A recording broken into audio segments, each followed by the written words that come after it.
আসসালামু আলাইকুম, আশা করি সবাই ভালো আছেন। তো এটা একটা হোটেলে খাইতে আসছি। এটা লক্ষ্মীপুরে একটা হোটেল। তো এই হলো 10 টাকার ভাত।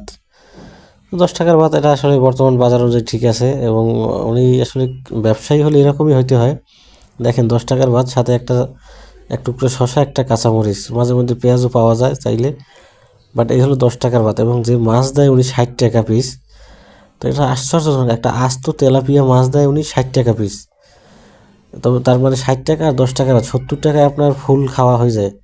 তো মাছটা যেটা দেয় আসলে এটা অবাক করার মতো। মাছ নিয়ে আসতেছে উনি। তো সেটাও আমি আপনাদেরকে দেখাবো যে আসলে 60 টাকা পিসে কত বড় সাইজের মাছ পাওয়া যায়। এই যে দেখেন, এই তেলাপিয়ার এই সাইজের মাছ মাত্র 60 টাকা, শুধু 60 টাকা।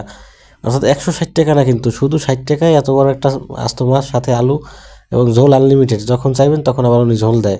দেখেন, তার মানে 60 আর 10 টাকা, 70 টাকায় আপনি ফুল খাবারটা খাইতে পারতেছেন। তো এটা আমার দ্বারা যথেষ্ট ভালো লাগছে। এই কারণে আপনাদের সাথে শেয়ার করা যায় আসলে হোটেল ব্যবসায়ী হলে এরকমই হইতে হয় আসলে।